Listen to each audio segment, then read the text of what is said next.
तो आप जैसे यहाँ पर देख सकते हैं जो सबसे बड़ा कलश है एक तरीके से कलश यात्रा का, वो यहाँ पर मौजूद है। महाराज जी थोड़ा सा बता पाएंगे हमारे देखने वालों को कि ये किस तरीके से पूरी की पूरी यात्रा कैसे शुरू हुई और इन सब चीजों का महत्व? पहले यहाँ पर जल मातृकाओं का पूजन हुआ, फिर कलशों का पूजन हुआ, और फिर इस जल कलशों का पूजन करके फिर इस जल को हम अपने आगे के क्रम पूजा क्रम के लिए ले जाएंगे और इसी से प्रतिष्ठा के कार्यों में इस जल से पूजन किया भी जाएगा। इस जल को सिर्फ सरयू नदी का पानी है या गंगा जी या जो तमाम नदियों सरयू नदी का है? पहले जो यहाँ पर स्थान पर जो नदी है उनका पूजन हुआ और वहीं पर जल आता। आइए। ठीक।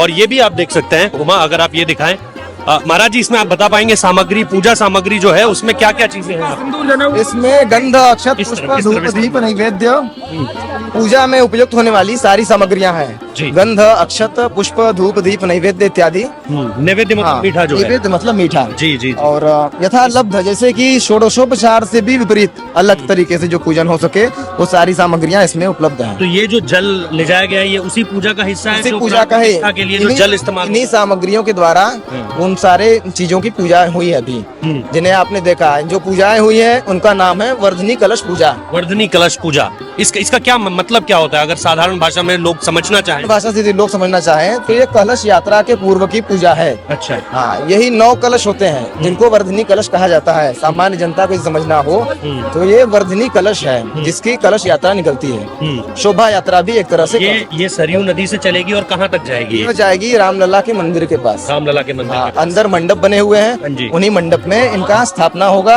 और ये गर्भगृह तक जाएगा। फिर जल और ये पूरी की पूरी पूजा की सामग्री अंदर जाएगी। और फिर 22 तारीख या आज ही से सारा का सारा पूजा का कार्यक्रम जो है, क्योंकि कल से हम देख रहे हैं कि तैयारी एक तरीके से शुरू हो चुकी है। प्रतिदिन पंचदिनात्मक कार्य है, प्रतिदिन पूजाएं प्रारंभ हो रही है। का कार्यक्रम है। हाँ जी, तो प्रतिदिन कुछ पूजाएं जो एक दिन होती जाएंगी। तो आप लोग 5 दिन तक यहाँ आते रहेंगे पूजा लगातार? यहाँ की पूजा संपन्न हो चुकी है। अब गर्भगृह का काम है, अब अंदर काम, अब मंडप का कार्य प्रारंभ होगा।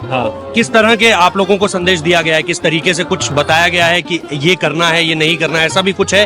क्योंकि बनारस से काशी से अलग अलग पंडितों को यहाँ पर बुलाया गया है, तो कुछ इंस्ट्रक्शंस हैं, कुछ दिशा निर्देश हैं? वहाँ पर होने वाले पूजाओं में चारों वेदों की पारायण होगी जी, ठीक है, और मंडप पूजन होंगे और मंडप में जितने वेदियां बनेंगी उन सारे वेदियों का पूजन और चारों द्वारों का पूजन इत्यादि अन्य कई पूजन होंगे।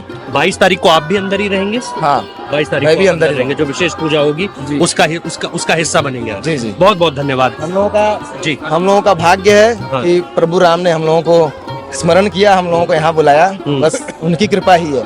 आप लोगों को क्यों चुना गया? इसके पीछे भी कुछ कारण है, कुछ आप बताना चाहिए? इसका कारण भगवान जाने, भगवान की ही कृपा है कि हम लोगों को सौभाग्य है। हाँ, इतनी बड़ी जनसंख्या में हम लोगों को सौभाग्य प्राप्त हुआ। हम लोग अपने आप को बहुत सौभाग्यशाली मानते हैं कि ये हम लोगों को। आपका नाम जानना चाहेंगे? मेरा नाम मृत्युंजय प्रसाद त्रिपाठी। मृत्युंजय प्रसाद त्रिपाठी, ये आप देख रहे हैं यहाँ पर, ये वो तमाम संत पंडित हैं जो कि ये जो कलश यात्रा के बारे में उन्होंने बताया वो यहाँ पर मौजूद रहेंगे। इसके बाद यहाँ की पूजा पूरी हो चुकी है, अब अंदर जो गर्भगृह है वहाँ की पूजा की जो एक तरीके से कार्य है वो शुरू होंगे और उन कार्यों के बाद ही जो प्राण प्रतिष्ठा का कार्यक्रम है 22 जनवरी को वो एक तरीके से शुरू होगा।